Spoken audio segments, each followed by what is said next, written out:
기도하시겠습니다. 하나님, 정말 하나님의 사랑을 입고 또 저희가 여호와 하나님만을 바라고 삽니다. 하나님 저희를 불쌍히 여겨 주옵소서.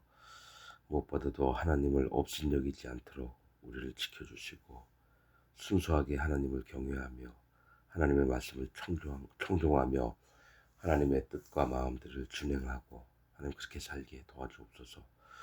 저희를 항시 눈동자같이처럼 지켜주셔서 잘못되지 않도록 저희 마음들을 바로 세워주옵소서. 하나님께 부탁을 드립니다. 감사드리고 예수님의 이름으로 기도드렸습니다. 아멘. 예, 오늘 읽은 말씀은 시편 51편입니다. 시편 51편 구약의 839페이지쯤에 있습니다. 시편 51편 제가 읽겠습니다. 하나님이여 주의 인자를 쫓아 나를 긍휼히 여기시며 주의 많은 자비를 쫓아 내 죄가를 도말하소서. 나의 죄악을 맑게 씻기시며 나의 죄를 깨끗이 제하소서. 대저 나는 내 죄가를 아오니 내 죄가 항상 내 앞에 있나이다. 내가 주께만 범죄하여 주의 목전에 악을 행하였사오니 주께서 말씀하실 때에 의로우시다 하고 판단하실 때에 순전하시다 하리이다. 내가 죄악 중에 출생하였으며 모친이 죄 중에 나를 잉태하였나이다. 중심의 진실함을 주께서 원하시오니 내 속의 지혜를 알게 하시리이다. 우슬초로 나를 정결케 하소서. 내가 정하리이다. 나를 씻기소서. 내가 눈보다 희리이다. 나로 즐겁고 기쁜 소리를 듣게 하사 주께서 꺾으신 뼈로 즐거워하게 하소서. 주의 얼굴을 내 죄에서 돌이키시고 내 모든 죄악을 도말하소서. 하나님이여 내 속에 정한 마음을 창조하시고 내 안에 정직한 영을 새롭게 하소서. 나를 주 앞에서 쫓아내지 마시며 주의 성신을 내게서 거두지 마소서. 주의 구원의 즐거움을 내게 회복시키시고 자원하는 심령을 주사 나를 붙드소서. 그리하면 내가 범죄자에게 주의 도를 가르치리니 죄인들이 주께 돌아오리이다. 하나님이여 나의 구원의 하나님이여 피 흘린 죄에서 나를 건지소서. 내 혀가 주의 의를 높이 노래하리이다. 주여 내 입술을 열어주소서. 내 입이 주를 찬송하여 전파하리이다. 주는 제사를 즐겨 아니하시나니 그렇지 않으면 내가 드렸을 것이다. 주는 번제를 기뻐 아니하시나이다.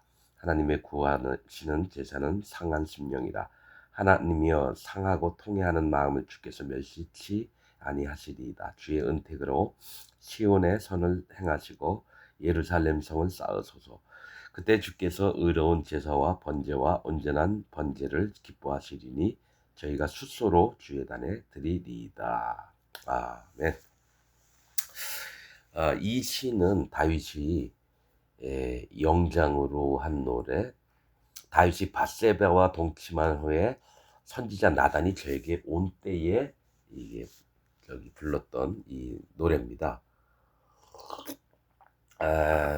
사실은 이 말씀을 오늘 전하려고 하는 건 어떤 분이 저한테 어떤 교회의 새벽 기도인가 뭐 말씀에 있었던 사무엘하 11장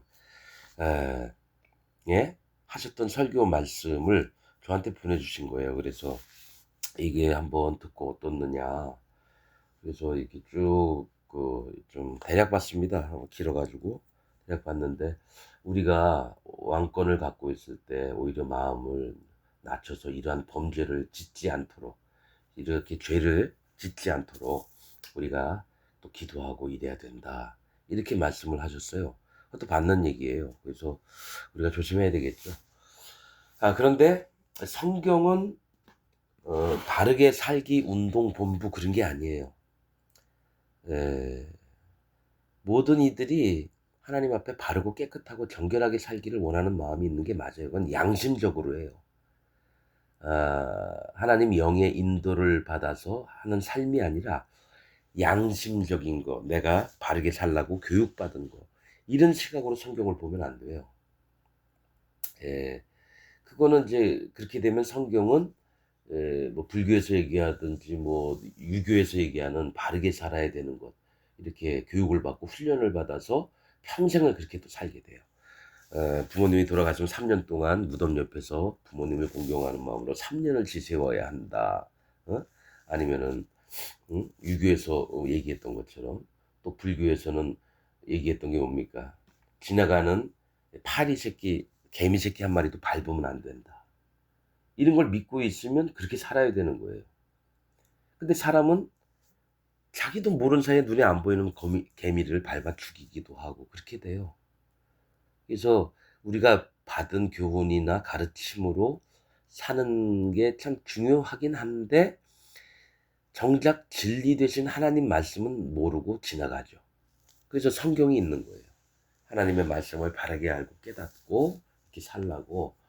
그래서 아무튼 우리가 삶을 성경을 볼 때 그 바르게 살기 운동본부처럼 바르게 살려고 이렇게 애를 쓰는 것도 중요합니다. 막 살라는 얘기는 아니에요. 그러나 하나님 마음에서 중심이 말씀하시는 거를 마음에 받고 살면 그가 오히려 자유롭고 해방돼서 노예에서 벗어나고 또 하나님의 평강이 임하고 또 하나님의 마음을 알므로 그 마음의 즐거움과 또 하나님의 낙원이 이 땅에 임하셔서 우리의 마음이 지극히 여호와 하나님께 합한 자의 마음을 갖게 되도록 그렇게 이제 하나님이 말씀을 하시는 거예요. 사실 이제 지금부터 사무엘하 11장하고 12장을 설명한 다음에 다시 시편 51편으로 돌아오겠습니다. 이게 다윗이 그냥 이제 쭉 얘기처럼 할게요. 일일이 다 읽을 수는 없으니까. 다윗이 그랬어요. 신하들이 이제 다윗이 싸우다가 위험한 거고 절대로 전쟁에 나오시지 말라고. 그래서 그것도 일리가 있다 싶어서 다윗이 전쟁터에 요압과 이스라엘 군사들과 그 암몬 땅에 전쟁하는 대로 보내놓고 자기는 왕궁에서 있었어요. 그리고 보면은 예, 예, 사무엘하 11장 2절에 보면 한번 대략 이제 보면서 할게요. 다윗이 그 침상에서 일어나 왕궁 지붕 위에 거닐다가 왕궁 지붕 위에를 거닐다가는 이 평안한 중에 뭐 부하들은 다 전쟁터 내보내고 자기는 이렇게 평화롭게 한가히 있을 때요. 항상 평화롭고 한가할 때 제일 조심해야 될 게 교만해지는 거예요. 이 왕궁 지붕 위를 거닐다가 바세바를 보게 됐는데 이건 마음이 교만해졌다는 얘기예요.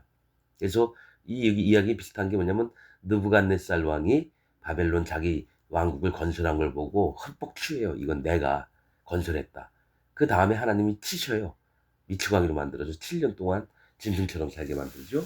뭐냐면 신앙을 갖고 있는 사람들, 하나님을 믿는 사람들은 가장 평안할 때가 가장 위험할 때예요. 뭐냐? 그 다음 반드시 교만하게 돼 있어요. 그래서 하나님을 업신여기는 일들이 생겨요. 왕궁 지붕에 거닐다가 목욕하는데 심히 아름다워 보이는지라 한 여인이 다윗이 보내서 그 여자를 알아봐라. 신하들에게 시켰죠. 그는 엘리암의 딸이요 햇사람 우리아의 아내 바세바가 아니니까. 좀 섞여 있는 게 있는데 엘리암의 딸이요. 엘리암은 하나님은 친척이시다, 동족이시다 이런 뜻이에요. 엘리암이. 또 햇사람, 햇은 공포, 두려움이란 거고 그 사람의 아내 우리아죠. 그 햇사람 우리아의 우리아 여호와는 빛이시다. 다 좋아요 여기까지는. 근데 그 딸 아내 이름이 바세바예요. 바세바는 맹약의 여자예요. 맹약의 여자. 얼굴 몸매 너무 이쁜데 이 여인의 이름은 맹약의 여자예요. 맹세, 즉 맹세의 약속의 여자라는 거예요. 근데 이제 가만히 보니까 하나님은 도무지 맹세하지 말라 그랬거든요. 근데 왜 이름이 맹약의 여자일까? 난 확실한 사람이다 이겁니다. 아무튼 영적으로 저는 항상 얘기를 해요. 육신적으로 이렇게 보는 게 아니라. 그래서 사자를 보내서 저를 자기에게로 데려오게 하고 저가 그 부정함을 깨끗게 하였으므로 더불어 동침하며 저가 자기 집으로 돌아가니라. 부정함을 깨끗게 한다는 것은 이제 외형적인 거예요. 이 여자가 유출병, 경수 있잖아요. 그 여자들 한 달에 한 번씩 하는 거. 그것을 이제 흘리고 나면 자기 몸을 또 깨끗하게 해야 돼요. 그래서 딱 봤더니 그런 기간은 지났고 이제 깨끗하다고 느끼는 거죠. 다윗이 이제 자기 눈으로 보는 거죠. 그 다음에 이제 자기 마음에 남의 아내를 이렇게 탐하지 말라 그랬는데 탐했어요. 그리고 같이 자고 나서는 여인이 임신하게 돼서 다윗에게 내가 잉태하였나이다 하니까 이제 큰일 난 거예요. 남편 있는 여자가 외간 남자가 임신을 시켰으니까 왕이라 할지라도 이걸 비밀리에 해야 돼요. 그래서 우리아를 전쟁터에 나가 있던 우리아를 다시 예루살렘 성으로 돌아오게 하는 거죠. 그래서 그 다음에 우리아는 어떤 일을 하냐면 우리아가 뭐라 그랬죠? 여호와는 빛이시다. 사실은 우리아 같은 장수는 없어요. 근데 햇사람이라는 게 이제 문제예요. 햇사람. 우리아가 죽임을 이게 당한 것은 자기가 믿고 있는 그냥 저기 다윗의 꾀는 뭐였냐면 다윗이 생각한 거는 임신을 했으니까 이제 남편이 돌아와서 그 아이하고 바세바하고 잠을 자게 되면 이제 뭐냐면 임신했다고 했는데 이제 우리아의 그 자식이 태어나면 아무 문제가 없는 거예요. 근데 우리아가 하나님 또 그렇게 마음을 만지시는 거예요. 나는 전쟁 중에 있는 내 군사들하고 다 죽도록 싸움하고 있는데 난 집에 가서 아내하고 발 씻고 편안하게 함께 잠자리를 가질 수도 없고 그 마음에 배신하는 느낌이 있는 거예요. 같은 동족들, 같은 병사들. 난 안 가겠다고. 그래서 얘기를 하는 게 다윗의 다윗 왕과 왕의 사심과 왕의 혼의 사심을 가리켜 그러니까 왕의 그 혼의 사심을 가리켜 맹세. 하나님 앞에 맹세하지 말라 그랬거든요. 그러니까 사람으로 지금 맹세를 하는 거 안 가겠다고. 그래서 다시 이제 다윗이 꾀를 내서 먹고 마시고 취하게 만든 다음에 그 가서 또 이 바세바하고 같이 자라. 그 집으로 내려가지 아니하니라. 참 대단해요. 이게 강한 이게 뜻이 있는 사람들은 흔들림이 없어요. 그런데 그렇게 바른 마음을 가지고 있는 우리아를 어떻게 하냐면 요압에게 우리아의 손에 편지를 써서 밀봉을 한 다음에 우리아한테 요압에게 갖다 주라 했는데 그 편지 내용은 적군의 앞에 성문에 있어 가서 싸우는 척 하다가 너희들은 뒤로 빠져라. 그러니까 우리아를 죽이려고 다윗이 꾀를 낸 거예요.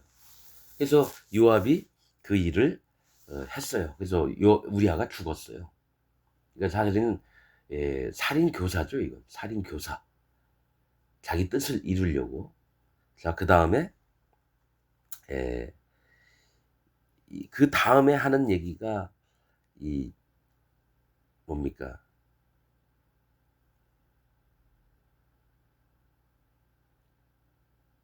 요압이 다윗에게 이렇게 얘기해서 다윗의 생각까지 다 알아요. 왜냐면 이제 법을 아니까. 혹이 여룹베셀의 아들 아비멜렉을 쳐 죽인 자가 누구냐? 혹시 다윗이 그렇게 얘기하거든. 여룹베셀의 아들 아비멜렉은 누구냐면은 여룹베셀은 여룹바알 저기 기드온을 얘기해요. 기드온의 아들 아비멜렉이 가서 싸우다가 여자가 한 그 성에 있는 여인이 맷돌 윗짝을 던져가지고 그 머리에 저기 부서져서 떨어져서 죽어서 옆에 있는 그 저기 부하한테 나를 죽이라. 내가 여자한테 죽었다고 소문나면 그게 치욕스러운 거예요. 남자들은. 맷돌 윗짝을 그 위에 던짐에 저가 데베스에서 죽지 아니하였느냐. 데베스는 진흙이라는 거예요. 구분을 못하는 거. 흙인지 물인지 이게 막 혼돈이 와 있는 그런 상태를 얘기하거든요. 죽지 아니하였느냐 어찌하여 성에 가까이 갔더냐 하시거든 네가 말하기를 왕의 종 햇사람 우리아도 죽었나이다 하라. 그러니까 거기서 전쟁을 이기든지 말든지 우리아만 죽이면 다윗의 허물이 없어지는 것처럼 자기가 묶여있던 부분이 이제 해결이 되는 거예요. 그래서 그 요압이 보낸 사자가 왕의 종 햇사람도 우리아도 죽었나이다. 요압이 전쟁 잘못해서 자기 아끼는 병사들이 장군들이 죽었다 할까봐 욕 안 먹으려고 이렇게 얘기를 했죠. 근데 뭐 일이 어쨌든지 간에 다윗이 생각하는 건 우리아만 죽으면 되는 거예요. 왜냐? 자기의 이 죄악을 숨길 수 있기 때문에. 죄송합니다.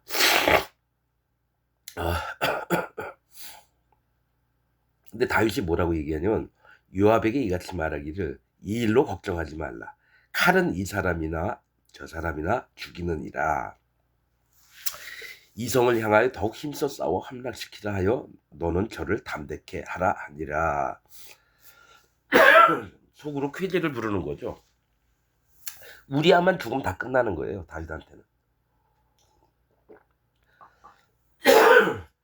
그러니까 다윗은 하나님께 사랑함을 입은 자예요. 또 다윗이 항시 하나님께 여쭤보고 하나님 뜻을 구했던 자예요. 근데 이 자 또한 죄악을 짓는 자입니다. 여러분, 다윗은 두 가지 살인하지 말라는 죄에서 벗어나지 그러한 죄와 또 이웃의 아내를 탐하지 말고 간음하지 말라 한 죄를 두 가지를 다 범했고, 또한 그것을 감추는 증거를 없애는 일을 또 하려고 하는 거예요. 이 다윗이 누구냐면 바로 나라는 거예요. 이 얘기를 듣고 있는 각 한 사람 한 사람이 다 다윗과 같은 성품을 가지고 있는 사람이라는 거예요. 이런 얘기는 금방 얘기했지만 어떤 새벽 말씀에 있는 그 내용을, 설교한 내용을 이렇게 봤는데, 그는 나와 다윗을 분리시키는 거죠. 다윗처럼 우리 하면 안 됩니다. 이게 교훈이니까. 근데 나는 어떻게 하냐면 이 다윗이 나구나. 난 지금 다윗이 행했던 것보다 더 큰 죄를 지을 수밖에 없는 자구나를 인정하는 사람이에요. 이 죄만 있겠어요? 히틀러 같은 건 가스실에 600만 명을 유태인들을 학살을 했어요. 나는 더 심하게 할 수 있어요. 난 충분히 그럴 수 있는 자입니다. 사단 마귀의 짓을 서슴없이 하는 게 어둠에 있던 자들, 곧 저라는 거죠. 저. 그래서 내가 이런 자구나 알고 주님 앞에 무릎 꿇고 하나님 내가 이런 자입니다. 솔직하게 인정을 하는 거예요. 자, 이랬어요 다윗이. 그런데 이제 하나님이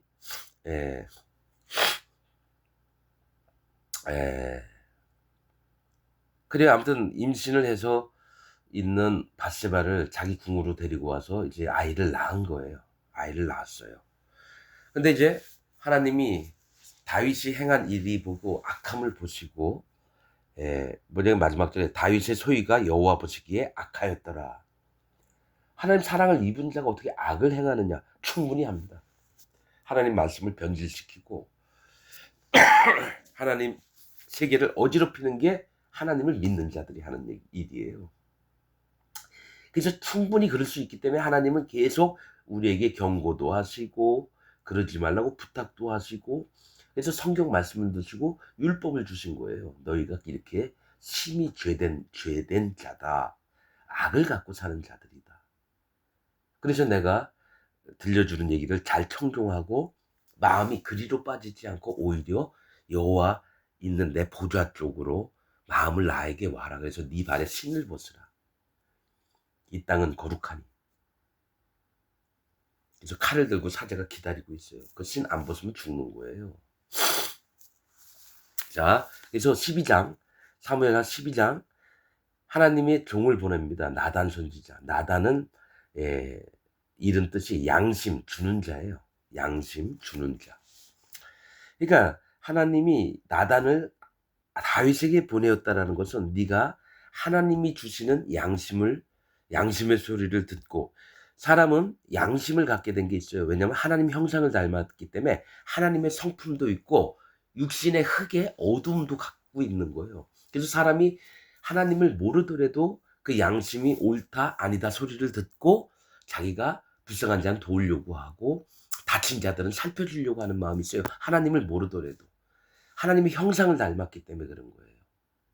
그래서 그러니까 양심이라는 자체가 하나님 편에 있어서 기억하면 좋은 거가 되는데, 이 양심의 선한 기준대로 하면 이게 악한 게 되는 거예요. 양심은 하나님께로부터 온 거지 내가 스스로 갖고 있었던 게 아니에요. 선한 양심. 그래서 뭡니까?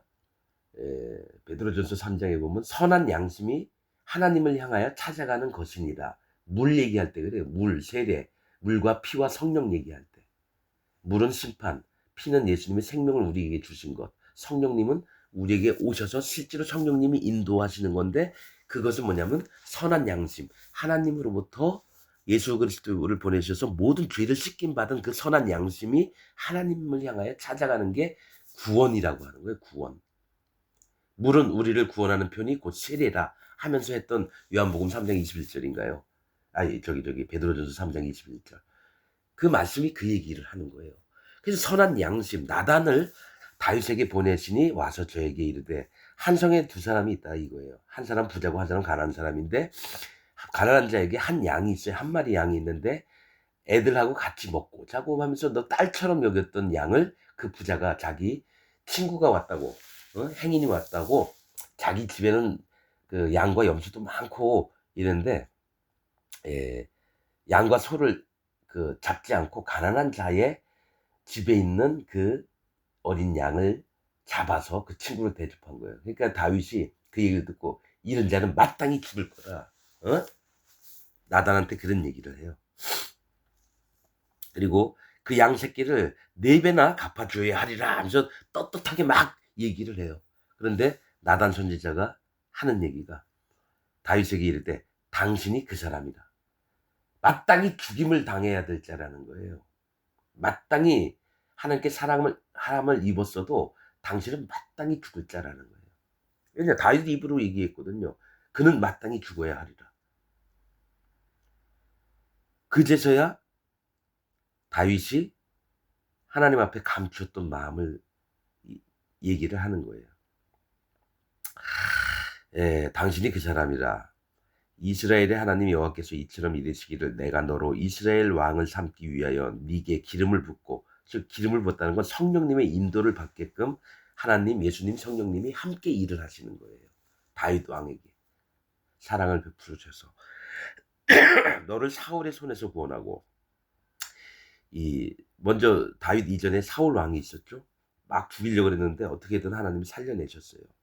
네 주인의 집을 네게 주고 네 주인의 처들을 네 품에 두고 그러니까 사울의 그 처들을 네 품에 두고 이스라엘 유다 족속을 네게 맡겼느니라. 이스라엘과 유다 족속을 그것이 부족할 것 같으면 내가 네게 이것저것 더 주었으리라. 내가 더 축복해 줬을 텐데 왜 이렇게 했느냐 이거예요. 우리아를 죽이고 그 아내를 취하고 그런데 어찌하여 네가 여호와의 말씀을 업신여기고 자 지금 사무엘하 11장 12장의 핵심은 뭐냐면 사랑함을 입은 다윗이 하나님을 업신여긴 게 핵심이에요.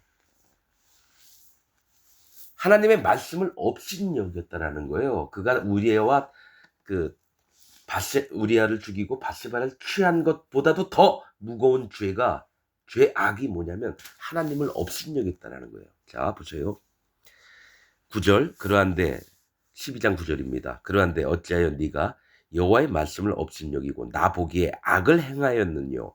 네가 칼로 햇사람 우리아를 죽이되 암몬 자손의 칼로 죽이고 그 철을 빼앗아 네 철을 삼았도다. 다른 사람도 아니고 이방 족속인 암몬 사람의 칼에 죽게 했다라는 거예요. 우리아는 하나님의 사람이에요. 함께 하나님 전에 들어가서 경배도 하고 전쟁도 같이 하고 생명을 나누는 형제를 이방 족속의 칼에 죽이겠다는 건 심히 약한 거예요. 10절 이제 네가 나를 업신여기고 또 나오죠. 이거 11장 12장은 사무엘하 하나님을 업신여긴 자에 대한 징벌이라는 거예요. 하나님을 그가 행했던 범죄함이 실제로는 하나님을 업신여기는 행위가 됐다는 거예요. 업신여기고 햇사람 우리아의 철을 빼앗아 네 철을 삼았은즉 칼이 네 집에 영영이 떠나지 아니하리라 하셨고 이거예요. 그래서 유다의 왕들이 일어나서 이게 칼로 망하는 게 참 많아요. 칼로 망하는 게. 칼이 네 집에 영영이 떠나지 아니하리라 하셨고 여호와께서 또 이처럼 이르기를 네가 네 집에 재화를 일으키고 재화는 뭡니까? 재앙이 내가 네 집에 재앙을 임하게 하겠고 내가 네 처들을 가져 네 눈앞에서 다른 사람에게 주리니 그 사람이 네 처들로 더불어 백주에 동침하리라. 그래서 보여준 게 솔로몬이 다윗이 왕궁에 남아있던 그 처들 후궁들을 천막 쳐놓고 위에서 백성들 보는 앞에서 어떻게 합니까? 막 행음을 해요. 욕을 막 보여요. 그러니까 이게 자기가 행한 일을 나중에 보응을 받게 돼 있어요. 그게 공의입니다. 네가 누구를 칼로 쳐 죽였느냐? 너도 칼로 당하리라. 이게 하나님의 공의예요. 나는 칼로 죽이는데 난 죽임을 안 당하려고 애쓰는 거, 이건 하나님의 공의를 무시하는 자죠. 그래서 이 땅에서 함부로 죄 짓고 함부로 막 하고 하면 안 되는 게, 이게 반드시 있어요. 한 번은 반드시 있다고요. 우리아를 칼로 죽게 만든 것처럼 네 집에 칼이 떠나지 않고, 또 네 처들을, 남의 처를 네가 가졌느냐? 그럼 네 처들을 남에게 줄게. 이 얘기를 하시는, 이게 공의예요. 눈에는 눈, 이에는 이. 그러니까 하나님이 무서우신 분이라는 거예요. 뭐 친구 같고 옆집 아저씨 같고 그런 거 아닙니다. 하나님을 왜 두려워하지 않아요? 일부러 목사들이 사랑의 하나님인데 왜 두려워하느냐? 그렇게 가르치더라고요.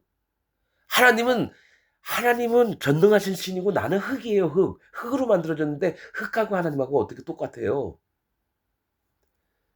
그래서 하나님을 아주 업신여기는데 좋은 말로, 사랑의 하나님인데 어찌 우리를 심판하시겠습니까? 이렇게 얘기한다. 다 사기꾼입니다. 하나님은 무서운 분이에요. 그래서 내가 무릎을 꿇을 때 친아빠처럼 와서 일로 와. 그러면서 네 마음이 바르구나. 일로 와. 아우 예쁜 내 새끼.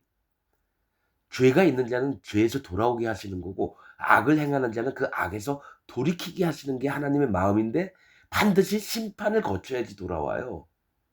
그래서 예수님이 이 땅에 오셔서 정말 처절하게 십자가에 달려 돌아가시고 창이 옆구리를 찌르고 모든 고통을 당해 주셨어요. 나를 살리려고. 근데 그런 분들 앞에 내 친구처럼, 내 옆집 아저씨처럼, 아저씨 안녕하세요? 맛있는 거 드셨어요? 그런 거 아닙니다, 여러분. 진짜 하나님은 얼마나 무서우신 분인데.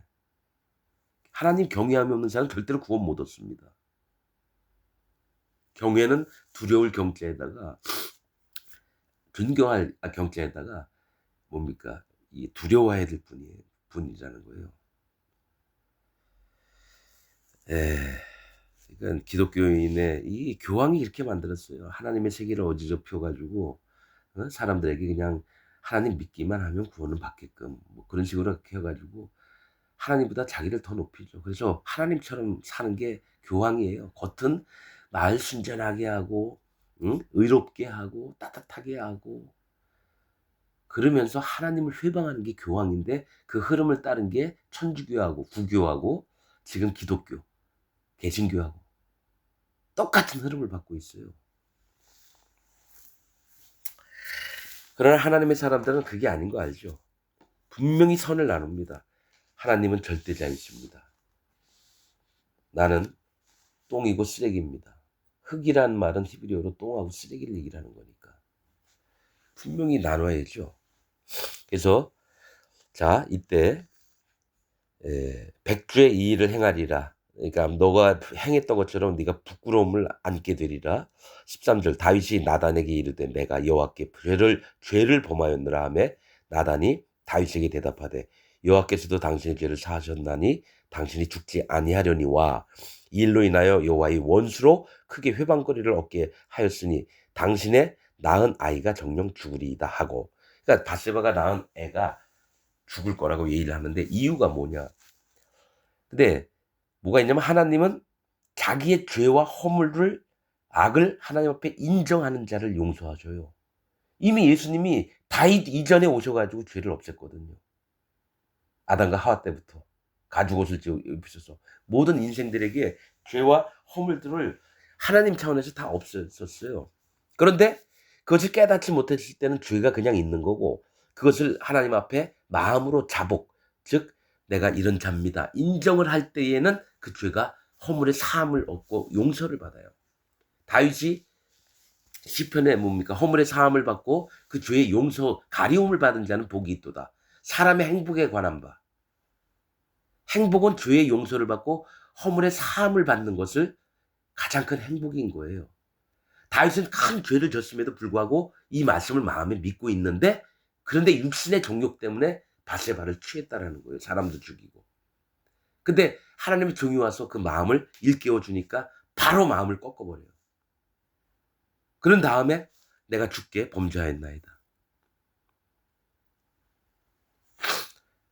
그래서 나단은 알아요. 똑같이. 당신의 죄와 허물을 다 용서했다 이거. 죄를 사하셨나니 당신이 죽지 아니하려니와. 근데 이제 문제는 뭐냐면 여호와의 회방거리, 여호와의 원수로 크게 회방거리를 만들었다 이거예요. 사단마귀. 사단마귀가 와서 하나님 앞에서 뭐라 그러냐면 다윗을 보십시오. 우리아도 죽이고, 예? 밧세바도 지 마누라로 취했잖아요. 이게 옳습니까 하나님? 이렇게 따져 들어가는 거예요. 그럼 하나님이 뭐라고 말씀하실까요? 아, 다윗이 악을 행하였도다.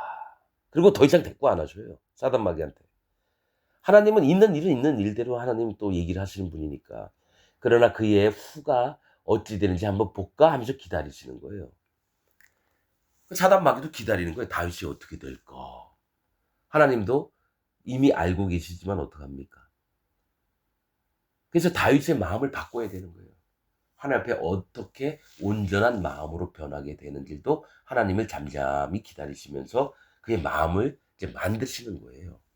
자, 회방거리를 얻게 하였으니 이게 뭐냐면 욥기에 사단마귀가 하나님의 아들들과 더불어서 같이 서요. 즉 뭐냐면 하나님 보좌 앞에 예수님도 서시고 성령님도 서시는 거예요. 그리고 그 옆에 사단마귀도 같이 서요.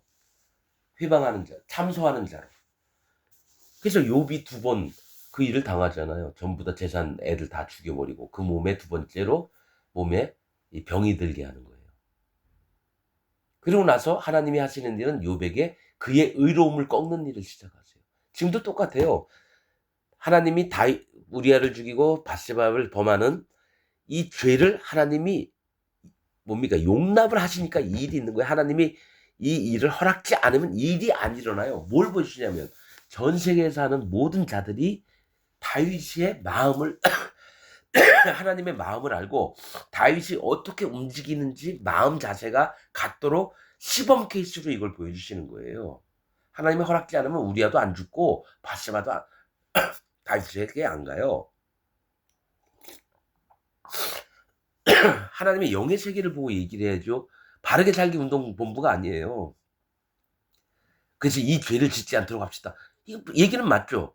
근데 하나님의 뜻은 왜곡돼서 들려가요. 우리가 죄 안 지려고 노력하는 걸로만 보여진다는 거예요. 근데 이거는 뭐냐면 실제로 사람이 범할 수 있는 죄 중에 그의 마음이 어떻게 하나님께 다시 돌아올 수 있는지를 보여주려고 이 말씀들을 허락하셨다라는 거예요. 이 일들을. 그래서 아이가 죽을 거다 밧세바. 그래서 밧세바가 낳은 그 아이 다윗의 첫 아이가 어떻게 됩니까? 죽어요. 7일 만에. 하나님이 그 아이를 쳐요. 다윗하고 밧세바가 죄를 졌는데 왜 애를 죽여요? 하나님은 너무하신 거 아니에요? 근데 뭐가 있냐면 하나님의 세계에는 하나님의 의를 드러내고자 그러면 뭡니까? 베냐민 지파는 남자를 알지 못하던 400명만 살았어요. 애들은 아직 죄가 뭔지, 의가 뭔지, 하나님이 뭔지, 누구신지 이런 것도 모르는 애들이에요. 그냥 다 죽여버렸어요. 하나님 다 죽여라면 다 죽여야 되는 거예요. 잔재까지도 다 없애버리라는 얘기예요. 하나님이 원하신 것 외에는. 이 아이 또한 아이는 비록 하나님이 치셨지만 이 아이는 하나님과 살고 있을 거예요. 나중에 또 그런 얘기 나중에 하고 아이가 죽은 것은 불쌍하지만은 뭡니까? 하나님 나라에서 또 하나님의 위로를 받고 이렇게 살아갑니다. 그래서 하나님은 아시기 때문에 이 아이를 데려가신 거예요. 다윗이 그 아이를 위하여 하나님께 간구하되 금식하고 안에 들어가서 밤새도록 땅에 엎드렸으니 이 집의 늙은 자들이 곁에 이르러 다윗을 일으키려 하되 왕이 듣지 아니하고 저희로 더불어 먹지도 아니하더라. 그러니까 아이가 죽기 전에 혹시나 행여나 하나님이 불쌍히 여기셔서 이 아이를 살려줄까 해서 금식은 했지만 이 아이가 딱 죽고 나니까 어떡합니까? 이래 만에 그 아이가 죽으니라. 이 얘기 뭐냐면 하나님의 거룩을 업신여긴 거예요. 다윗이. 그래서 하나님의 거룩을 나타내시려고 이 아이를 죽인 겁니다. 네가 나를 업신여겼느냐. 지금 업신여겼다는 표현이 2번 나와요. 우리아를 죽이고 밧세바를 탐한 건 하나님을 업신여겼다는 거예요. 창조물들이 창조하신 그분을 업신여겼다라는 거예요. 하나님 사실 크게 진노하시는 건데 하나님은 다윗을 사랑하셨어요. 그래서 기회를 주신 거죠. 그래서 다윗이 저기 늙은 신하들이 막 얘기할 때는 안 듣더니만 아이가 죽었다는 얘기 듣고 바로 기름 바르고 얼굴 세수도 하고 나와서 야 밥상 차려. 근데 밥을 먹으니까 왜 그러냐니까 죽기 전에는 하나님이 혹시나 불쌍히 여기실까 했는데 내 기도를 들어주실까. 죽은 이후에는 이미 데려가신 건 뭐 어떡하냐. 내가 살릴 수 있느냐. 그래서 평소대로 그냥 밥을 먹는 거죠. 그리고 다윗이 그쵸 밧세바를 위로하고 들어가서 동침을 또 했어요. 그래서 아들을 잉태했는데 그 아들이 솔로몬이에요. 솔로몬. 솔로몬이 평화라는 이름이에요. 근데 하나님께서는 그 솔로몬을 여디디아라고 이름하셨어요. 여호와께 사랑을 입은 자 이렇게. 그러면 다윗도 사랑함을 입었고 뭡니까? 솔로몬도 사랑을 입은 거. 왜냐하면 다윗을 사랑하실 때 그 후손들에게도 또 사랑을 베푸시려고 하시는 거예요. 그런데 이제 문제는 저의 시각입니다. 예, 저의 시각이에요. 사실은 그 왕을 세울 때, 제 생각입니다. 아비가일의 자녀를 왕을 세웠어야 돼요. 아비가일은 나발, 미련한 자의 아내였지만 다윗이 오라 하니까 바로 따라갔어요. 근데 항상 아비가일의 마음은 다윗을 이 여종에게 이런 얘기를 합니다. 다윗의 아내들 중에 자기를 심히 낮춰 하나님을 대하듯이 다윗을 섬기고 이렇게 믿음으로 따랐던 자는 아비가일이에요. 아비가일. 밧세바는 맹약의 여인, 아비가일은 내 아버지가 기뻐하심이라는 뜻의 그 이름이에요. 근데 다윗은 밧세바 때문에 이런 일 저런 일 겪으면서 솔로몬을 왕으로 세웠어요. 그래서 이스라엘이 르호보암한테 나눠지는 거예요.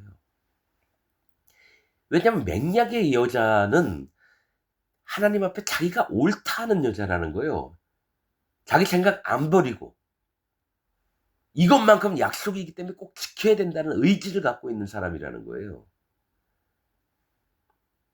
그래서 다윗 때부터 이게 문제가 됐구나. 그 흐름들이. 그래서 솔로몬에 와서 심히 하나님이 또 그러니까 하나님은 좀 잘못돼도 많이 복을 주셔요. 그다음에 솔로몬은 지혜를 구했다 그러는데 하나님 지혜를 주셨어요.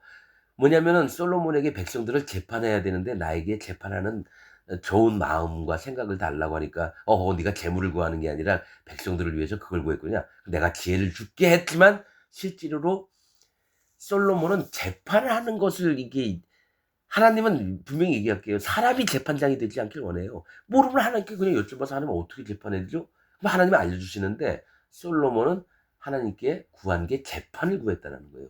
기드온이 나무 베는 자, 재판자예요. 단도 재판자예요. 나무 베는 자, 이런 자는 자기가 하나님이 심판자인데 자기가 심판자가 되는 거예요. 정죄하고 죄를 벌하려고 하고.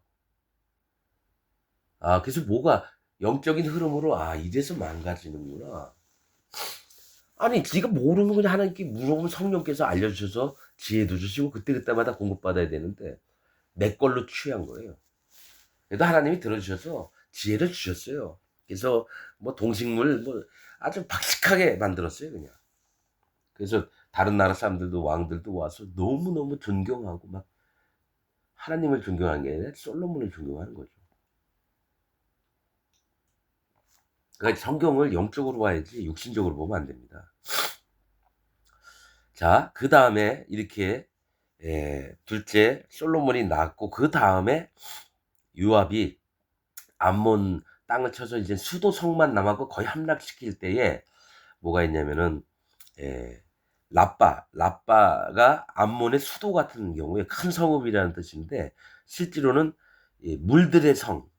자, 여기 뭐냐면 27절에 사자를 다윗에게 보내어 가로되 내가 라빠 곧 물들의 성을 쳐서 취하게 되었으니 물들의 성 물은 심판이에요. 심판이 많은 성을 쳐서 취하게 되었으니 이 성이 내 이름으로 일컬음을 받을까 두려워하나이다. 요압이 자기 이름으로 이 성이 이름이 될까 봐 다윗의 이름으로 돼야 된다. 그래서 다윗이 모든 군사를 모아서 라빠로 가서 쳐서 취하고 그 왕의 머리에서 보석이 있는 면류관을 취하니 그 중량이 금 1달란트라. 다윗이 머리에 쓰니라. 다윗이 또 그 성에서 노력한 물건을 무수히 내오고 그 가운데 백성들을 끌어내어 톱질과 썰애질과 도끼질과 벽돌 구이를 하게 하니라. 암몬 자손의 모든 성을 이같이 하고 다윗과 모든 백성이 예루살렘으로 돌아오니라. 자, 암몬에 들어가서 성을 친 다음에 그 수도를 없애버리고 다윗이 성 했고 다윗이 그 면류관을 쓰고 이상하게 보면 하나님 얘기가 안 나와요. 다윗이 뭘 했습니까? 자기 머리에 금 면류관을 썼어요. 금 1달란트래요. 그러니까 뭐가 있냐면 자기의 육신의 것들을 이제 처음에는 사울한테 피해 다니면서 오로지 여호와 하나님께 구하는 마음에서 왕이 된 이후에 뭐가 있습니까? 자기를 위하는 마음이 있어요. 그래서 압살롬에게 쫓기고 암논이 다말에게 행악을 하고 이런 일들이 쭉 이제 나옵니다. 그러니까 성경의 흐름들을 볼 때 자기의 영광을 취하고 이럴 때에 그 다음부터 안 좋은 일들이 벌어져요. 다윗이 어려웠을 때 사울 피해 다니고 블레셋 가 있을 때 계속해서 여호와께 여쭈어보고 여호와께 물어보고 하나님께 깊이 간구하고 이런 얘기들이 나오는데 지금 이거 12장 끝절이나 처음에 왕궁 위를 거닐 때에 11장 처음 부분이나 똑같아요. 자, 지금부터 처음 읽었던 시편 51편으로 가겠습니다. 자, 다윗이 이런 바세바하고 동침한 이후에 나단이 와서 했는데 이게 진짜 하나님이 원하시는 마음이라는 거예요. 지금 사무엘하 11장 12장을 기록한 이유가. 자, 1절 시편 51장 51편 1절 하나님이여 주의 인자를 자 이게 바세바를 취한 후에 나단이 책망하러 갔을 때 이제 인정을 하는 마음입니다. 하나님이여 주의 인자를 쫓아 나를 긍휼히 여기 불쌍히 여기시며 주의 많은 자비를 쫓아 하나님이 저를 불쌍히 여겨 주셔서 인애를 베풀어 주십시오. 저기 자비를 쫓아 내 죄가를 도말하소서. 즉 하나님이 내 죄가를 도말하는 것은 내가 어떻게 잘해서가 아니라 하나님의 자비와 은혜로 내 죄를 없앨 수 있습니다.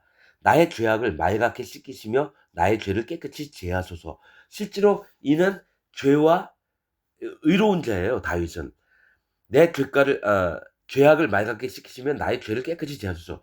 내가 하나님 앞에 구원받고 이랬던 자라 할지라도 죄가 내 안에 죄악이 나한테 다시 들어올 수 있어요. 그게 뭐냐면 하나님을 없인 여길 때 내가 다시 죄 속에 갇히게 되는 거예요. 그래서 구원받으는 뭐냐 한번 죄가 없어지면 영원히 죄가 없기 때문에 우리 천국 갑니다. 이렇게 가르쳐지면서 사람들 마음에 죄를 신상히 여기는 것. 즉 죄를 있으나 없으나 나한테 괜찮아. 난 구원받았으니까. 죄악을 용납해도 괜찮다고 설교를 하고 다녀요. 그게 아니라 아무리 하나님의 백성이 되고 하나님의 택한 자가 돼도 그 죄가 안에 내가 용납을 할 때 들어온다는 얘기예요. 이미 다윗은 우리아를 죽이고 바세바를 범한 죄를 겪었기 때문에 이게 죄악이 내 안에 들어와서 이게 끌어넘치면 하나님과 분리되는 자가 되는 거예요. 구원을 못 받는 자가 되고. 3절 대저 나는 내 죄가를 아오니 내가 내 죄가 항상 내 앞에 있나이다. 이게 뭐냐면 나는 언제든지 죄를 짓는 자입니다. 내 죄가를 아오니 내 죄가 항상 내 앞에 있나이다. 죄가 문에 엎드려서 날 기다리고 있는 거예요. 문만 열고 나가면 죄가 나를 사로잡아 먹으려고 그래요. 사단마귀가 나를 유혹하고 나를 언제든지 유인을 하는 거예요. 하나님과 멀어지게 하려고. 지금 범죄했느냐 안 했느냐 그게 아니에요. 우리의 마음이 잘못돼서 이러한 일들이 생기면 하나님의 관계가 어떻게 깨어지는지를 보여주는 거예요. 그러나 하나님 앞에 마음을 낮추고 자기의 모습을 인정할 때, 물을 인정할 때, 심판을 인정할 때 두려움 속에서 하나님의 구원을 바라는 하나님이 진짜 원하는 의로운 마음, 즉 의인된 마음을 갖게 된다는 게 성경의 핵심 내용이라는 거예요. 4절 내가 주께만 범죄하여 주의 목전에 악을 행하였사오니 주께서 말씀하실 때 의로우시다고 판단하실 때 순전하시다 하리이다. 자, 아니 우리한테도 미안하지 않나요? 바스바한테도 미안하지 않나요? 자기 때문에. 근데 주께만 범죄하여라고요. 즉 모든 죄 악의 문제는 하나님과 연결되어 있는 거예요. 그래서 주께만 범죄했다고 하나님이 뭐라고 하냐면 "너 잘못됐다. 네 마음이 악하다." 그러면 예. 하나님이 결정하는 거예요. 악하고 선하고 또 죄악되다, 허물지다 이거는 하나님이 결정하시는 거지 사람이 하는 게 아니에요. 다윗은 그걸 알아요. 사람에게 심판의 권능이 없고 사람에게는 절대로 재판할 수 있는 권리가 없어요. 오직 하나님만 하시는 거예요. 그래서 선악과를 따먹지 말라는 게 이거란 말이에요. 니네가 사람이고 흙이고 어둠이잖아. 니네가 왜 선악을 분별하냐. 선악 분별은 내가 할게.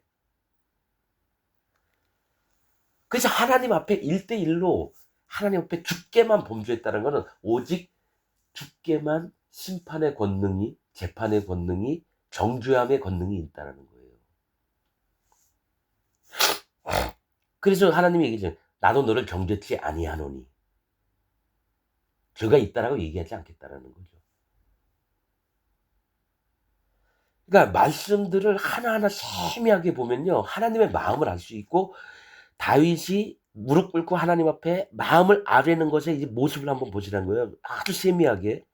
내가 죽기만 범죄하여 주의 목전에 악을 행하였사오니 주께서 말씀하실 때에 의로우시다 하고 판단하실 때에 순전하시다 하리이다. 이게면 주께만 심판의 권능이 있고 판단의 기준들이 있다라는 거예요. 주께 사람에게는 없는 거예요. 그래서 내가 분명히 우리아 죽이고 바세바를 범했는데 주께서 말씀하실 때 의로우시다 하고 판단하실 때 순전하시다 하리이다. 이게 뭐냐면 다윗의 마음엔 앞으로 구원자 예수 그리스도께서 오셔서 이미 내 모든 죄악을 도말하실 것을 믿는 믿음이 있어서 내가 그것을 하나님 앞에 내 마음을 인정했을 때 하나님이 입혀주신 의와 순결함이 내 안에 있나이다. 비록 죄는 졌지만 그래서 이 상태 내가 지금 범죄한 상태에서 하나님이 일일지언정 나를 의롭다 하시고 순결하다 하시면은 순전하시다 하시면 하나님 그렇게 되는 게 맞습니다라고 인정하는 거예요. 그러니까 죄와 허물을 악을 떠나서 하나님 앞에 바른 마음과 하나님을 인정하는 마음이 있는 거예요. 5절 이게 나오는 거예요. 내가 죄악 중에 출생하였으며 모친이 죄 중에 나를 잉태하였다. 내가 죄덩어리라는 거예요. 하나님께 은혜를 얻었어도 내가 죄를 용납할 수밖에 없는 자고 나는 처음부터 어둠이고 땅이 혼돈하고 공허하며 흑암이 깊음 위에 있던 자이었습니다라고 태초에 있던 말씀을 기억함으로 모친이 죄 중에 나를 잉태하였습니다. 저는 그 어두운 태에서부터 죄악된 태에서부터 나와서 그걸 이어받고 유전받아서 그대로 그런 자이었지 않습니까? 자기 근본을 인정하는 거예요. 하나님은 그걸 원하시는 거예요. 네 근본을 인정하라. 그래서 에덴에서 흘러서 동산을 적시고 강이 발원하여 네 강으로 나뉘니 기혼, 비손, 유브라데 또 뭡니까? 티그리스. 그래서 심판을 마음에 받아들이는 거예요. 심판을. 모친이 죄 중에 나를 잉태하였나이다. 태초부터 이걸 인정하는 거예요. 나는 어둠이고 흙입니다. 깜깜합니다. 6절 중심의 진실함을 주께서 원하시오니 내 속에 지혜를 알게 하시리이다. 이게 진실함은 뭐냐면 내가 어둠입니다. 하나님 그거 주께서 원하시는 게 내가 솔직하게 정직하게 하나님께 말씀드리는 거잖아요. 난 어둠입니다. 난 심판받을 자입니다. 중심의 진실함을 주께서 진실함은 뭐냐면 내가 진실로 어둡습니다. 하나님의 저 구원하시지 않으면 난 100% 심판받을 자입니다. 저는 똥이고 쓰레기입니다. 그래서 진실함을 하나님 듣는 게 이 얘기라는 거예요. 심판을 받을 수밖에 없는 존재라는 것을 성경이 계속 심판에 대해서 얘기를 하면서 마음을 돌이켜 나를 경외하며 오기를 원하는 하나님의 마음을 이렇게 지금 표현을 하는 거예요. 진실함을 주께서 원하시오니 내 속에 지혜를 알게 하시리이다. 내 속에 하나님의 지혜를 알게 하는 지혜는 뭡니까? 우리를 구원을 어떻게 하시는지 그게 지혜거든요. 숫자 5가 지혜입니다. 지혜. 그 지혜를 구원을 어떻게 하시려고 하는 그 지혜를 알게 하여 주옵소서. 하나님의 지혜는 사람들을 구원해서 하나님 자녀로 만들게 하는 그것이 지혜예요. 그래서 하나님은 지혜의 근본이십니다. 그러니까 하나님을 아는 게 지혜를 얻는 길이에요. 그래서 얘기하는 거예요. 내 속에 지혜를 알게 하시리이다. 지혜는 하나님의 구원을 얘기를 하는 거예요. 구원. 이 어둡고 정말 심판받을 수밖에 참혹한 자를 하나님이 지혜를 쓰셔서 구원의 방법, 예수 그리스도입니다. 내 죄악을 말갛게 씻으시려고 이 땅에 오셔서 세례를 받고 십자가에서 피 흘림을 당해 주시고 부활하신 예수님이 곧 하나님의 지혜예요. 즉 주의 구원을 알게 하시리이다라는 거예요. 자, 7절 우슬초로 나를 정결케 하소서 내가 정하리이다. 나를 씻기소서 내가 눈보다 희리이다. 이 얘기 뭐냐면 우슬초에다 정결하게 하는 물, 흐르는 물에 붉은 암송아지의 재를 뿌려서 섞어서 흐르는 물은 심판을 얘기를 하는 거고 붉은 재는 나는 완전히 심판받을 자입니다라는 그 마음을 섞어서 그 우슬초에 적셔서 나한테 3일에 한 번, 7일에 한 번 이렇게 뿌리는 거예요. 그럴 때 뭡니까? 그 물로 내가 정결케 돼서 이스라엘 의인의 삶 속에 들어갈 수 있는 거예요. 우슬초로 나를 정결케 하소서. 즉 그게 속죄제입니다. 속죄제. 내가 우리아와 바세바를 죽였습니다. 난 부정한 자입니다. 나를 정결케 하소서. 즉 다시 의인의 마음으로 돌아가게 하여 주옵소서. 고백을 하게 중심의 진실을 고할 때에 그 정결수를 이 몸에 받을 때에 마음을 돌이키는 겁니다. 나를 정결케 하소서. 내가 정하리이다. 나를 씻기소. 그 다음에는 물로 몸을 씻는 거예요. 옷과 그 몸을 물로 씻어요. 그리고 진 안에 들어가는 거예요. 이스라엘 진 안으로. 내가 눈보다 희리이다. 이게 뭡니까? 속죄제예요. 속죄제. 희생의 피를 안 흘려도 그게 속죄제라고 말씀은 기록이 돼 있으니까요. 그러니까 마음을 바꾸면 이게 마음이 휘어지는 거야. 하나님이 말씀이 정해진 지혜가 그거예요. 네가 심판받는 자로 인정을 해라. 그러면 그때부터 의로워진다. 하나님의 백성이 되고 자녀가 되는 거다. 그 다음에 죄악은 예수님 하나님 차원에서 전부 다 없앤 거예요. 우리가 뭘 노력을 안 해도 하나님 차원에서 다 없앴어요. 아까 얘기했지만 새벽 말씀이 바르게 살기 운동본부 마냥 우리가 마음을 기울여서 이런 죄악을 안 짓도록 우린 노력해야 됩니다. 왕권이 있을 때 강한 힘으로 이렇게 막 휘둘르지 말고 죄를 안 짓도록 노력해야 됩니다. 이거 아니에요. 이미 나는 그 죄를 저질렀어요. 실제 행동을 안 했어도. 살인 사람 죽인 적은 없는데 오히려 다윗보다도 더 많은 죄를 진 거예요. 생각으로 짓거나 행동을 짓거나 똑같은 거예요. 나는 몇 천만 명을 죽인 사람이에요. 일본 놈들은 다 죽었어요. 1억 명이 넘죠. 일본 놈들이 얼마나 얄밉게 하는지 저놈 다 죽어야 돼. 그러면 다 죽은 거예요. 그러면 우리야만 죽인 게 아니라 1억 몇 명을 죽인 거예요.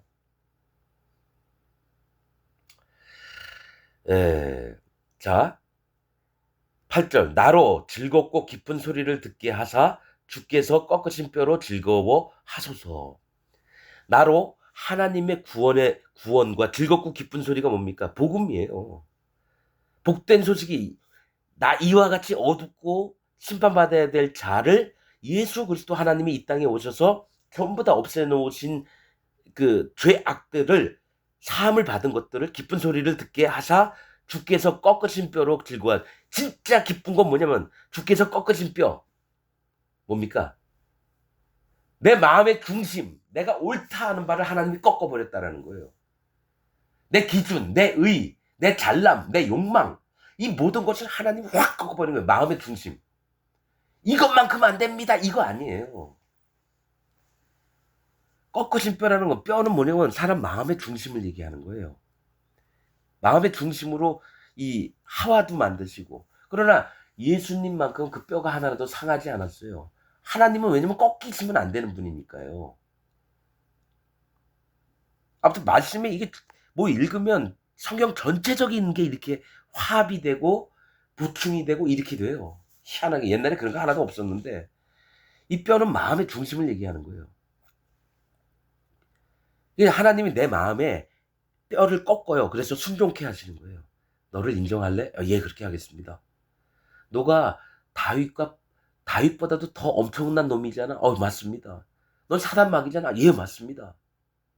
그냥 확 꺾어버리는 거예요. 그냥. 이게 성경의 비밀들이에요. 하나님의 종을 만들 때 이렇게 한다는 거예요. 완전히 그 뼈를 꺾어버려요. 자기가 살아나지 못하도록. 그게 진짜 하나님의 종들이에요. 자기 생각이 안 올라와요.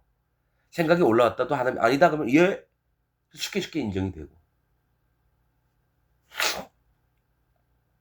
자, 9절. 주의 얼굴을 내 죄에서 돌이키시고 내 모든 죄악을 도말하소서.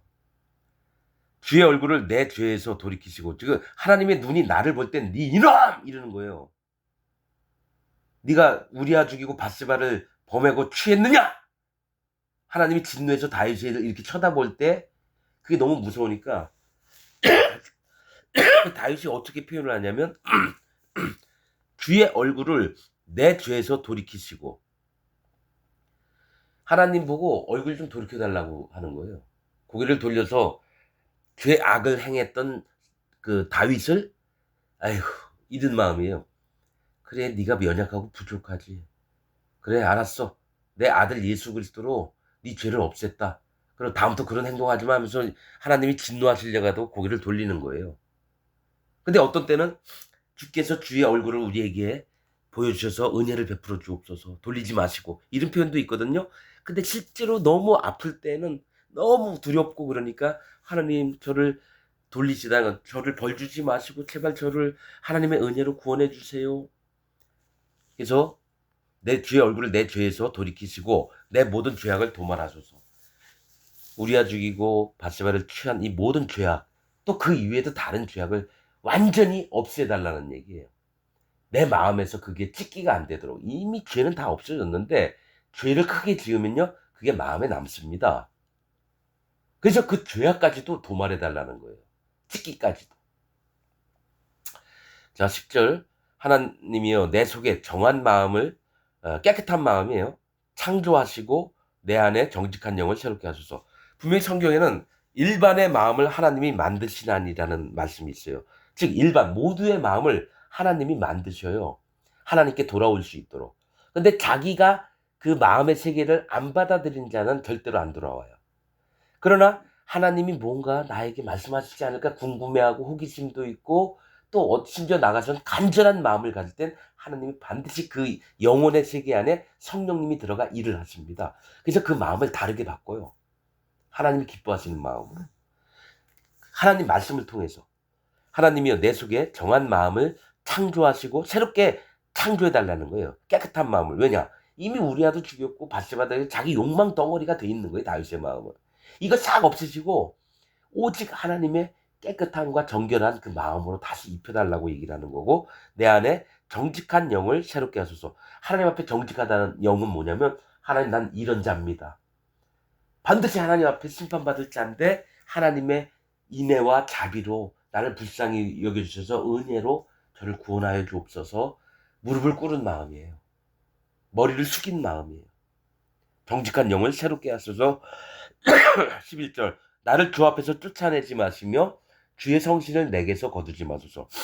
그러니까 쫓아내실 분도 하나님이고 불러드릴 분도 하나님이라는 거예요. 나를 주 앞에서 쫓아내지 마시고. 왕인데 이런 얘기를 해요. 왕들은 교만해지거든요. 그래서 하나님 뭐 당신 마음대로 하세요. 그래도 한 나라의 왕인데 내가 뭐 이렇게 비굴할 것까지 있겠습니까? 이런 마음도 잘 들을 수 있는데 밑바닥으로 내려간 거예요. 다윗 왕은 밑바닥까지 마음이 내려간 거예요. 나를 주 앞에서 쫓아내지 마시며 주의 성신 성령님을 내게서 거두지 마세요. 그러면 그때 당시에 바세바도 취하고 우리아도 죽였던 자의 마음에도 성령님은 계셨다는 얘기예요.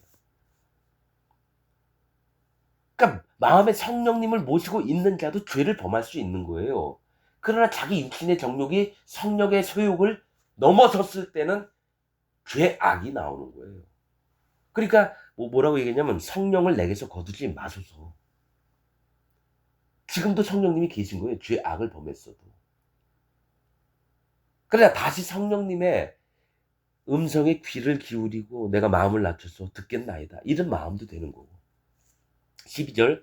주의 구원의 즐거움을 내게 회복시키시고 자원하는 심령을 주사 나를 붙드소서. 이게 뭐냐면 이제 나단 선지자의 얘기를 듣고 하나님 앞에 마음을 낮추며 이전에도 구원의 즐거움이 있었다는 거예요. 난 진짜 하나님께 구원을 받았구나. 너무 감사하구나. 사울한테 왕한테 쫓겨다닐 때 블레셋에서 피난가 있을 때 여러 경로를 통해서 여호와 하나님과 가까워지고 그분 마음도 알고 너무 기뻐서 아무것도 없더라도 너무 좋았는데 그 구원의 즐거움을 내게 회복시켜 왕이 되니까 그 구원의 즐거움이 점점 없어지는 거예요. 육신적으로 편안해지고 내가 얘기하면 모든 사람이 말을 잘 듣고 그러니까 어때요? 마음이 교만해지는 거예요. 분명히 구원의 즐거움은 교만할 때 사라집니다. 자기가 풍족할 때 사라져요. 구원의 즐거움이. 왜냐? 사람의 모습이 금방 악해지거든요. 그게 납니다. 나. 이게 딴 사람 다른 얘기뿐만이 아니라 모든 사람의 얘기예요. 자원하는 심령을 주사 나를 붙드소서. 자원하는 심령은 하나님 앞에 먼저 다가가는 마음이에요. 하나님, 나 오늘 이거 하려고 하는데 몰라요. 하나님 이거 가르쳐 주시겠어요? 날마다 마음을 무릎을 꿇고 주님께 여쭤보는 그 마음. 여호와께 물었더라. 여호와께 묻지 않았더라. 성경에 또 그런 표현이 자주 나옵니다. 안다고 해도 물어봐야죠. 아는 게 다 개뿔, 왜곡된 아는 거죠. 잘못된 지식이고. 자, 13절. 그러하면 내가 범죄자에게 주의 도를 가르치리니 죄인들이 죽게 돌아오리다. 이 얘기는 뭐냐면 내가 이런 경험을 해봐서 하나님이 이런 교훈을 주셨는데 내가 간증을 하겠습니다. 나는 사람도 죽이고 남의 아내도 뺏어오고 이랬던 자입니다. 그러나 이와 같은 자들이 또 있지 않겠습니까? 범죄자들. 그럼 내가 그들에게 주의 도를 가르치리니 하나님이 이렇게 되더라도 돌아올 수 있는 방법들이 있다. 너희 돌아와라. 그게 하나님 마음이거든요. 탕자도 하나님을 떠나서 범죄하다가 다시 돌아왔거든요. 두 손 벌려서 받는 게 아버지의 마음입니다. 그래서 범죄자들을 돌아오게 하겠다. 14절. 하나님이여 나의 구원의 하나님이여 피 흘린 죄에서 나를 건지소서. 내 혀가 주의 의를 높이 노래하리이다. 내가 살인죄를 졌어요. 피 흘린 죄에서 나를 건지소서. 내 마음의 중심, 혀가 마음의 중심을 얘기합니다. 입은 마음을 얘기하고 혀는 마음의 중심이에요. 그래서 혀가 악독을 바라는도다 그런 표현도 있거든요. 그 얘기는 뭐냐면 마음의 중심이 악이 막 분출하는 거예요. 그렇듯이 내 혀가 주의 의를 높이 노래하리이다. 내 마음 중심으로 하나님의 의, 하나님의 옳다 하는 바를 높이 찬양하겠다 이게예요. 15절. 주여 내 입술을 열어주소서. 내 마음을 열어주소서예요. 주여 내 입술을 열어주소서. 내 마음을 입과 입술은 마음을 얘기하는데 자 문둥병이 들면 윗 입술을 가리우고 뭘 얘기를 하려면 부정하다 이러라 그래요. 윗 입술은 마음의 높은 것을 꺾어서 그 입술을 가리우고 부정하다. 자기 마음이 부정한 자니까 오지 말라고 얘기하는 거예요. 남들이 전염될까봐. 내 입술을 열어주소서. 내 입이 주를 찬송하여 전파하리이다. 자, 여기부터 중요합니다. 주는 제사를 즐겨 아니하시나니 그렇지 않으면 내가 드렸을 것이라. 주는 번제를 기뻐 아니하시나이다. 제사는 하나님께 드리는 걸 얘기를 해요. 자, 금방 그 아침 설교 시간에 하셨던 그 어떤 교회의 그 설교자분은 우리가 이런 죄를 짓지 않기로 노력합시다. 그게 제사예요. 내가 잘해서 드리는 제사. 내가 잘해서 드리는 제사. 뭔가 행동이 똑바로 해야 되고 내가 하나님의 법을 지키려고 하고 이게 아니에요. 주님은 그런 제사를 기뻐하지 않고 라는 뜻이에요. 지금 했던 건. 그러니까 우리가 바르게 살기 운동 본부 만들어서 죄 안 짓고 살자 이거 아니라는 거예요. 너희는 애초부터 죄덩어리였다라는 거예요. 그걸 인정하는 마음을 원하신다라는 거예요. 자, 17절. 하나님의 구하시는 제사는 상한 심령이라. 즉 이 얘기예요. 하나님이 진짜 기뻐하시는 제사는 하나님 저 힘들어요. 하나님 나 좀 어떻게 좀 해주세요. 하나님 나 죄 때문에 괴로워 죽겠어요. 하나님이 도와주셔야지만 이게 가능합니다. 제발 저 불쌍히 여겨주셔서 하나님 앞에 무릎 꿇고 머리를 수그리는 그런 마음, 상한 심령. 심령이 가난한 자는 천국이 저, 저희 것입니다. 이게 상한 심령을 원하는 거예요. 하나님 앞에 마음을 낮추는 걸 원하는 걸 하나님 제일 기뻐하고 그게 의인되는 길이에요. 의롭다. 마음 뻣뻣해 목이 곧고 모든 백성 하나님 치시고 뭔가 자꾸 내가 해서 하나님의 의를 얻으려고 하는 건 하나님의 말씀을 거꾸로 알고 하나님의 의를 배척하는 자들이라는 거예요. 성경을 거꾸로 해석을 해서 사람들로 바른 사람 만들려고 하는 거예요. 바리새인들처럼. 그래서 그들은 11조도 잘해야지 박하회양 무슨 뭐 금체에 11조도 내요. 약으로 쓰는 것도 11조를 하고. 그러면서 나는 의인으로서이다. 이걸 다 지켰으니까. 아주 하나님 앞에 목이 뻣뻣한 자의 마음을 당연한 걸로 여기는 현재 기독교인들. 바르게 살기 운동 본부 그런 사람들이에요. 말은 좋은 거예요. 바르게 살기. 왜 바르게 살아야죠. 그런데 뭐냐면 하나님 마음과는 반대로 가면서 하나님 이름을 거론하면서 자기의 생각을 계속 누르기 섞인 걸 사람들한테 공급을 한다는 얘기예요. 우리가 어떻게 바르게 살아요? 난 바르게 못 살아요. 그냥 하나님께 부탁드리면서 살아요.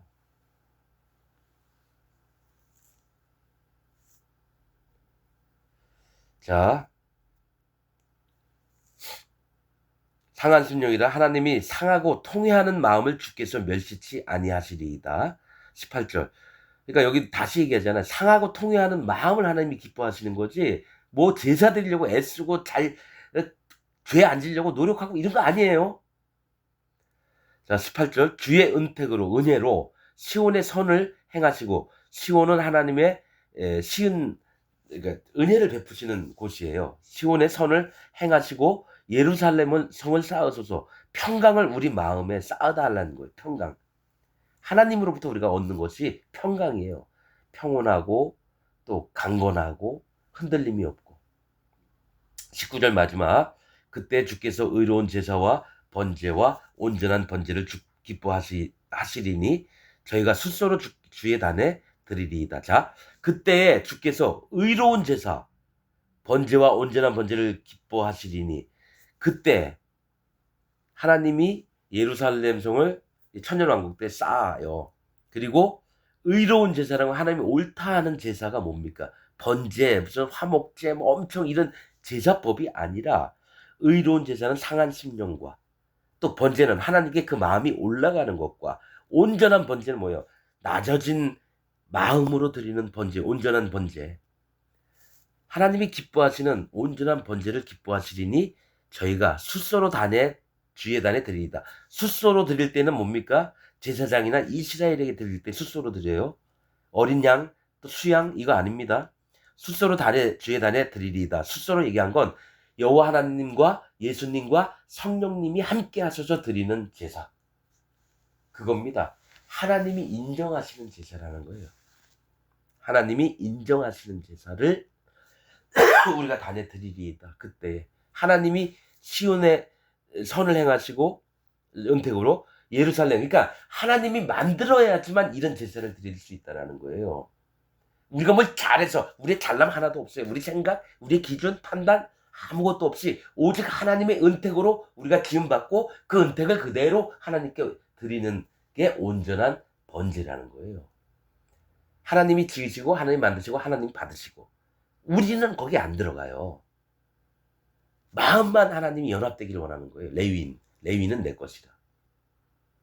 그래서 지금 사실은 읽은 게 사무엘하 11장 12장과 더불어 시편 51편을 말씀을 드렸습니다. 이게 다 같은 연관맥이 있기 때문에. 그래서 말씀드리는 건 하나님 앞에 나아가는 자는 반드시 심령이 상해고 깨져야 돼요. 그거 없이는 하나님이 안 만나주세요.